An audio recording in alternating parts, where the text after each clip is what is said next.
The Edit. Edith Roosevelt's Second Silence. America remembers the Roosevelts as its great love story. The calm wife who managed the loudest president in history. 6 kids. A house full of noise. Theodore said she came nearer his ideal than he did himself. But before he married her, he also wrote that second marriages proved weakness in a man's character, and that no one could reproach him as bitterly as he reproached himself. They married in a London church with no Roosevelt in the room. Of that entire secret year-long engagement, Edith kept exactly 1 letter and burned the rest.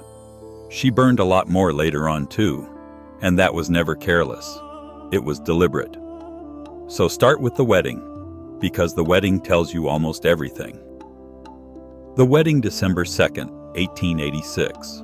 St. George's, Hanover Square, London. Theodore Roosevelt was 28. A month earlier, he'd lost a race for mayor of New York, finishing 3rd behind Abram Hewitt and Henry George. Then he got on a ship and crossed 3,000 miles of ocean to marry in a country where he knew almost no one. Look at who was actually in the room. Edith's sister, Emily, a young British diplomat named Cecil Spring Rice, who signed the register as a witness and stood as best man. A man Roosevelt had met on the crossing over. Not one Roosevelt attended, not his sisters, not his political allies, not the daughter he already had. This wasn't an elopement against family disapproval. The family knew. The distance was the point. Roosevelt married in another country because he was ashamed of what he was doing. And he'd put that shame in writing. The first wife. 2 years earlier, on Valentine's Day 1884, his wife, Alice Hathaway Lee, died at 22, 2 days after giving birth. His mother died in the same house on the same day. Roosevelt drew a large black X in his diary and wrote that the light had gone out of his life. Then he did something stranger than grief. He stopped saying her name. He wouldn't allow it spoken in front of him. When he published his autobiography nearly 30 years later, in 1913, his first wife doesn't appear in it at all. Their daughter grew up being called Baby Lee, then just Sister, and by her own account never once heard her father say her mother's name. That is the man Edith Kermit agreed to marry.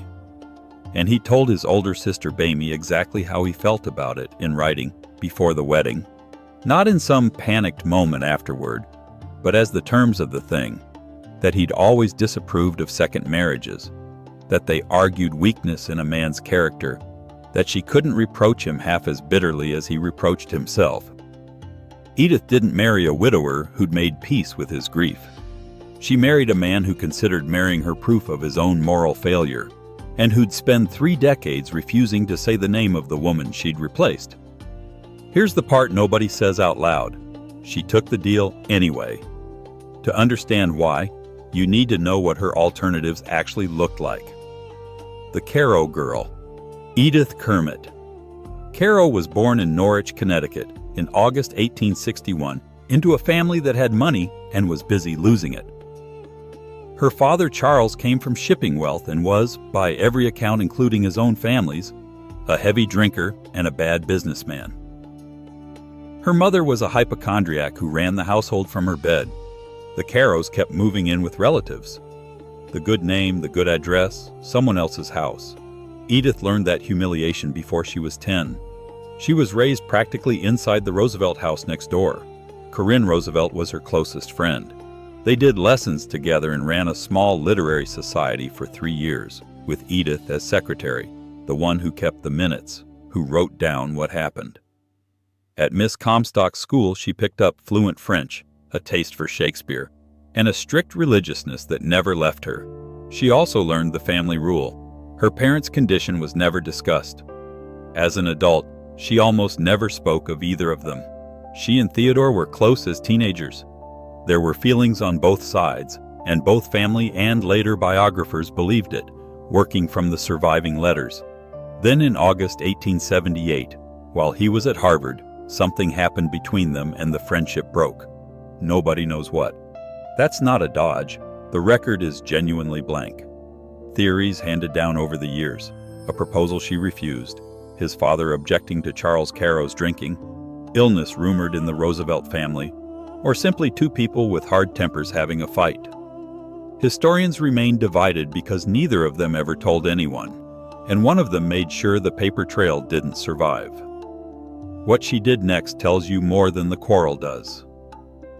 When Theodore got engaged to Alice Lee, beautiful, Boston, rich, universally adored, Edith hosted a dinner in the couple's honor. She went to the wedding. She stayed close with his sisters. She was, by one biographer's account, cool toward Alice in private and impeccable in public, a distinction she'd spend the rest of her life perfecting.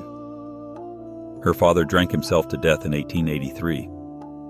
Her grandfather died the year before. The money was effectively gone. Then February 1884 happened, and Theodore fled to the Dakota Territory, and Edith didn't see him for a year. That wasn't an accident of geography. By several accounts, he avoided her on purpose, because being drawn back toward her felt like a betrayal of the woman who'd just died. The second engagement.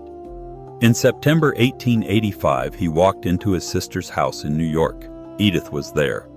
The meeting was accidental. What followed wasn't.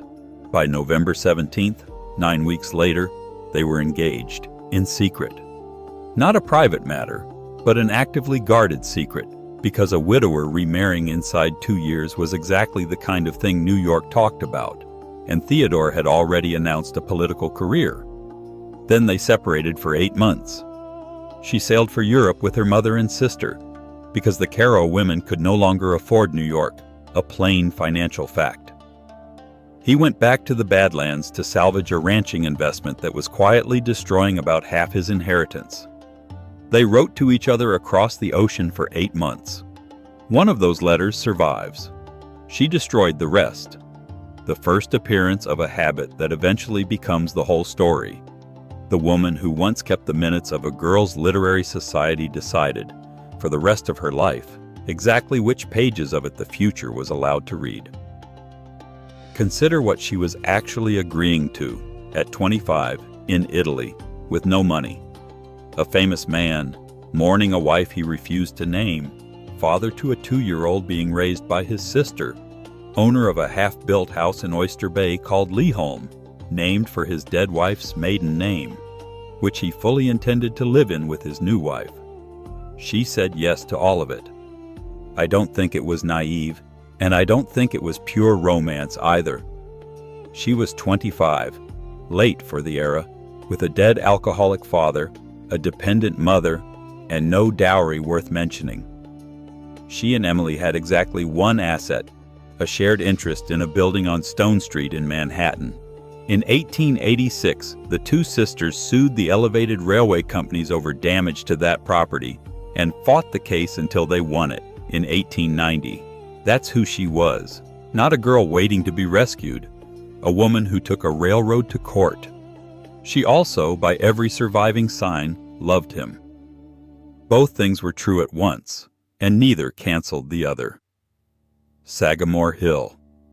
So on that December morning in London, she stood in an empty church with her sister and a stranger as witnesses, and married a man who was, at that exact moment, privately convinced the act itself was a weakness in his character. The honeymoon ran through the winter, France, then Italy to see her mother, then England. On the way home, she was already editing his magazine articles. They landed in New York in March 1887, stayed with Bamie for 2 months, then moved into the house on the hill above Oyster Bay that he'd designed for another woman. She renamed it Sagamore Hill. She changed the furniture, not redecorated, replaced. Her own family's pieces came in. The pieces from the first marriage went out. It's the single most legible thing she ever did, and she did it within weeks of arriving. No letter explains it. None needed to. The house was hers to run, and almost nothing else in her life was. About 12 servants, a working farm, and a husband who rode all morning and expected to be walking or rowing by afternoon, frequently with guests he'd invited without warning her. She kept the accounts. She hired her own childhood nurse, Mary Ledwith, to look after the children. Within the first year, she made the decision that shaped the rest of her domestic life. Alice, Theodore's daughter with his first wife was 2.5 and had been living with Bamie, who'd raised her, disciplined her, loved her, and thought of her as her own. Edith decided the child would move to Sagamore Hill and call Edith Mother. Read generously, that's care. Edith did arrange for Alice to spend weeks each spring and fall with her Lee grandparents in Boston, more than her own father managed emotionally. But the effect was still that a small child was pulled from the only mother she'd known and placed in a household built on silence about her actual mother's existence. That arrangement produced one of the longest, coldest feuds in American political family history. Alice Roosevelt Longworth lived to 96 and was still landing punches on her stepmother in interviews in the 1970s. Money and the first lesson in power. The finances were worse than the address suggested. The Dakota ranching venture had eaten close to half of Theodore's inheritance: cattle, weather, and a man far better at describing the frontier than investing in it. Edith took over the finances and never gave them back. She kept exact records, handed her husband a daily allowance, around $20, and by the family's own account, he generally couldn't tell her at night where it had gone. Funny anecdote. Also, the actual structure of the marriage: a future president who couldn't run a household budget, and everyone in the family knew it, permanently. Ted was born in September 1887. Afterward, by her biographer's account working from the family papers, Edith went through what reads plainly as postpartum depression. She miscarried the following year. The headaches started around this time and never really stopped. Days spent in a darkened room for the rest of her life. Her husband, through a good deal of this, was elsewhere, hunting, writing, campaigning. In 1889, Benjamin Harrison appointed him to the Civil Service Commission, and he moved to Washington. She stayed at Sagamore Hill, pregnant with Kermit. The letters from that stretch show her sinking. She joined him that December, after the baby came. The story that got handed down about these years is the cheerful one: the noisy family, the bear hunts, the man who called his own house a menagerie. Much of that is true. She liked Washington. She built a real friendship with Henry Adams, who didn't hand friendship out freely. She learned tennis, rode constantly, became a better horsewoman than her husband. She read 4 books to his 1, and he knew it. He admitted once that he suspected she looked down on his literary judgment. He was probably right.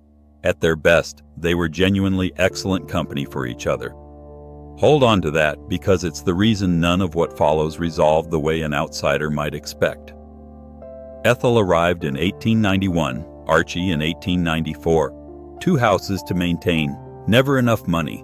And in that same year came the moment I'd point to as the cruelest in this whole marriage, and it doesn't involve another woman at all. Theodore was offered a chance to run for mayor of New York.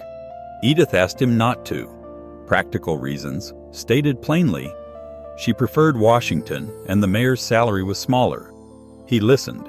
He didn't run. Then he sank into a depression about it, and made sure she understood he blamed the decision on her.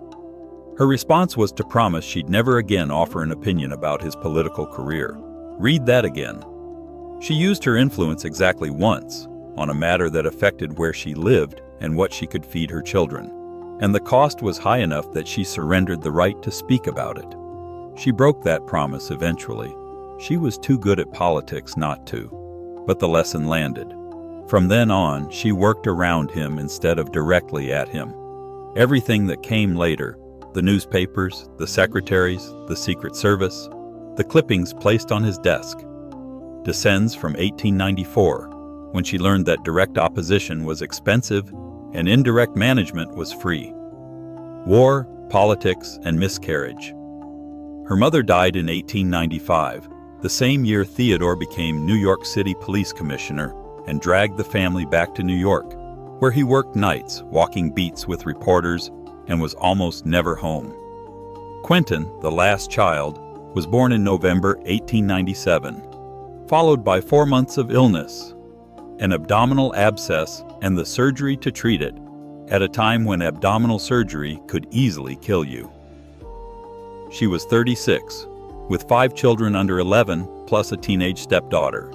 She spent that winter recovering in Washington, while her husband, Assistant Secretary of the Navy, worked himself toward a war. In April 1898, he resigned his post and enlisted. Say it plainly, his wife had nearly died that winter and was still convalescing. His son Ted was ill, and he left anyway to fight in Cuba, something he'd wanted openly for years. Nobody drafted him.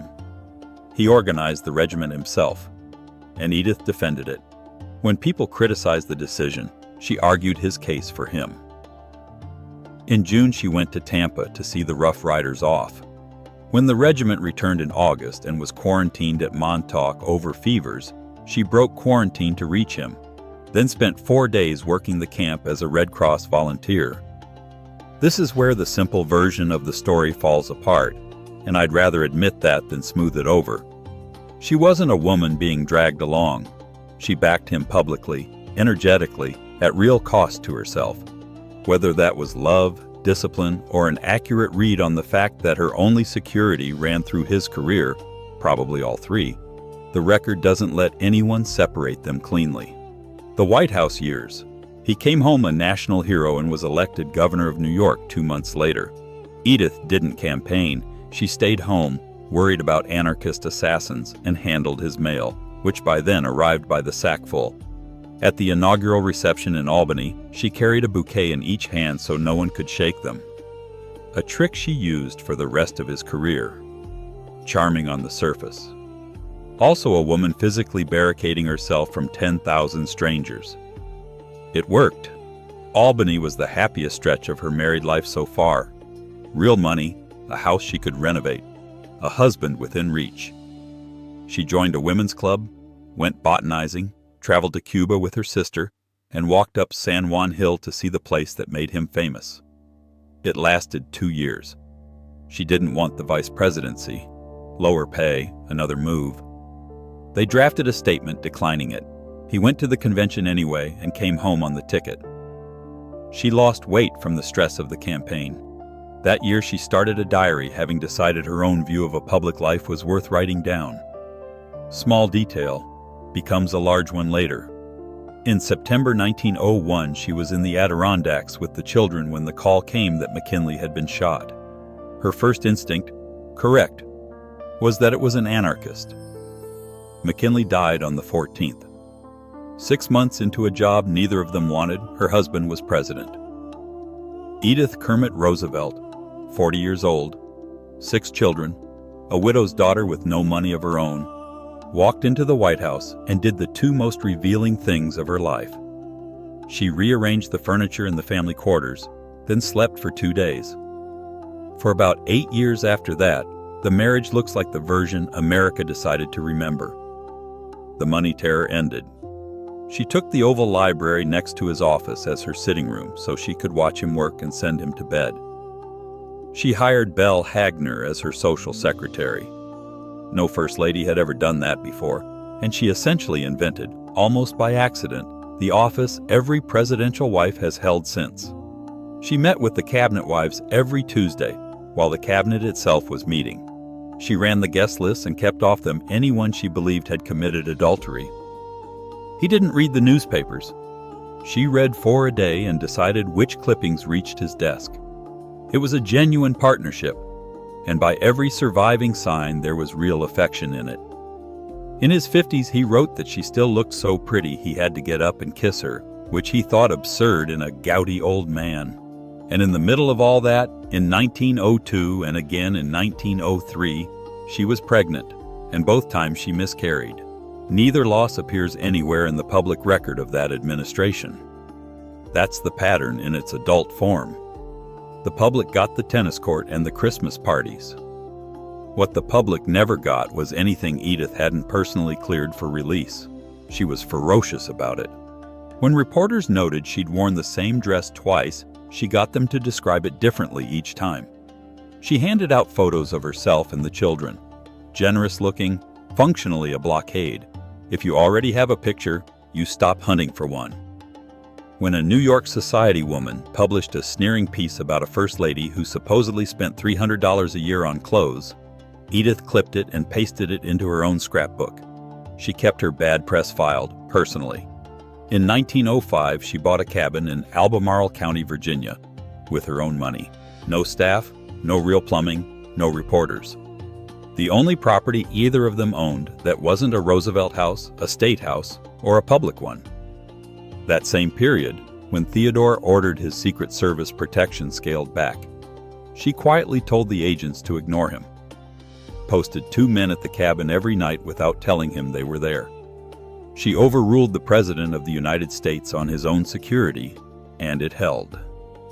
That same year, Cecil Spring Rice, the best man from the London wedding, now a British diplomat in Russia, began writing to her during the Russo-Japanese peace negotiations, since writing directly to the president would have been improper. His letters carried information Theodore needed. The back channel to the White House during the negotiation that won her husband a Nobel Prize ran through his wife's mail.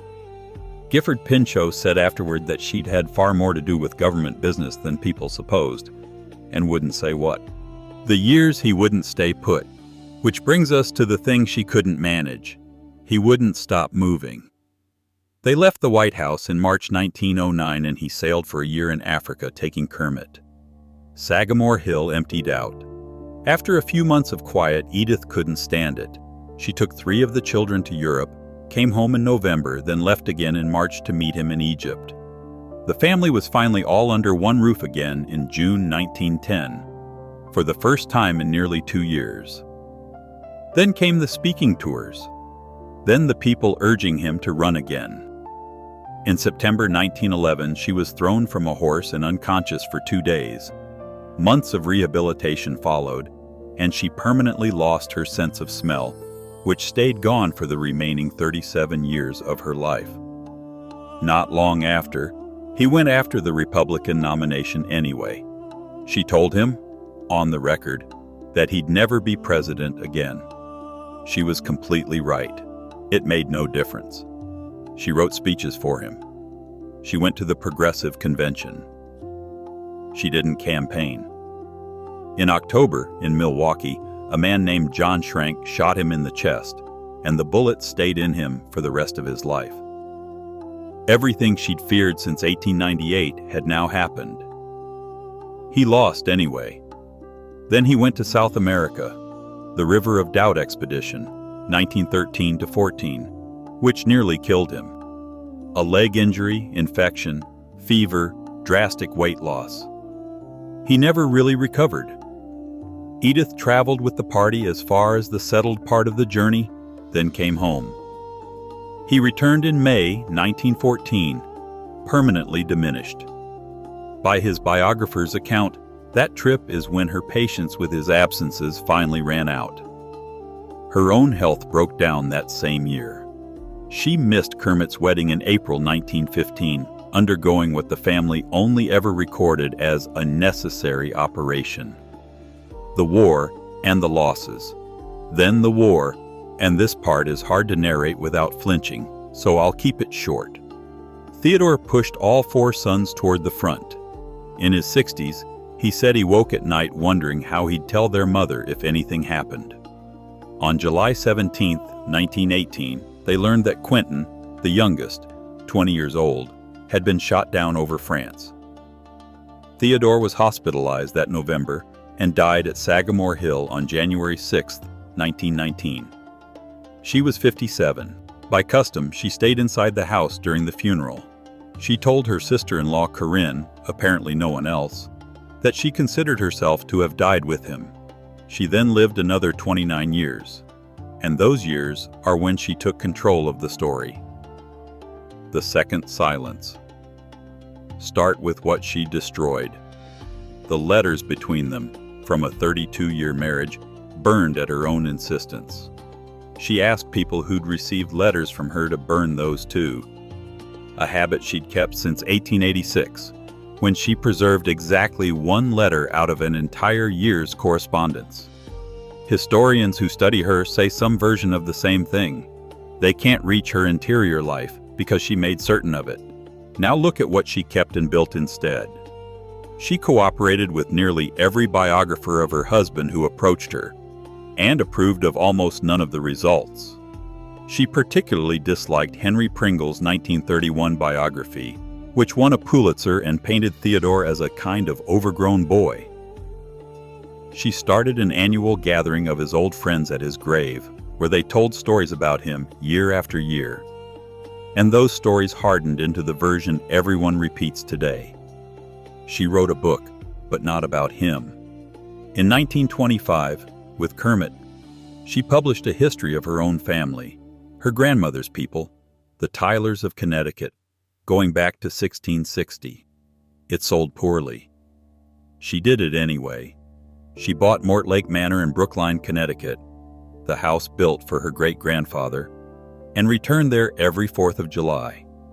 The woman whose childhood was spent in other people's houses ended up owning the one her own family started in. In 1932, she got on an airplane, which she disliked, and flew to Washington to campaign for Herbert Hoover, partly because she opposed the New Deal and insisted it had nothing to do with her late husband's progressivism, and partly for a reason that's almost comic and entirely serious. More than 300 letters had arrived at Sagamore Hill, congratulating her on her son's presidential nomination. Franklin Roosevelt was not her son. She went to Washington in person to make sure the country understood which Roosevelts were hers. She walked through the White House for the first time since 1909 and didn't recognize the rooms. She called the visit hateful. Her final decades took the rest from her. Kermit, the son she loved most, drank himself into decline and shot himself in Alaska in 1943. No one told her it was suicide. Ted died of a heart attack in France the following year. She broke her hip, spent 5 months in the hospital, and was bedridden through her last year. She died at Sagamore Hill on September 30th, 1948, at 87. The turn. And here's where the story flips all the way over. Alice Longworth, in her 90s and still giving interviews, produced the line everyone quotes now, that Edith once told her that if Alice's mother had lived, Theodore would have been bored to death by her. One hostile witness, 60 years after the fact, with a lifelong grievance and a book to sell. Take it for what it is. But notice what it means if Edith really said it. It would mean she knew exactly what the silence around Alice Lee had cost her, had done the arithmetic, and had come out ahead. She wrote her own funeral instructions years in advance, down to the details. The simplest coffin possible. If the church has no pall, use one of her own shawls. Nothing on the coffin but pink and blue flowers from her children. Hymn 85, and not at a slow tempo. No embalming, and do not remove her wedding ring. That ring went on in a London church in 1886, in front of a sister and a man she'd met on a boat, placed there by a groom who'd already written to his own sister that remarrying proved a weakness in his character, that no one could reproach him as bitterly as he reproached himself. Roosevelt got his silence about the first marriage. He held it for 32 years, and it kept Alice Lee out of his autobiography and out of his daughter's childhood. Edith got the second silence, and hers was bigger. She chose which letters survived, which biographers got tolerated, which stories got repeated at the graveside every year, which photographs the country was allowed to have. The great American love story isn't a lie. It's an edit. And the editor was the woman who spent her married life not being allowed to say the other woman's name. The epitaph she chose for herself. Everything she did was for the happiness of others. She chose that too.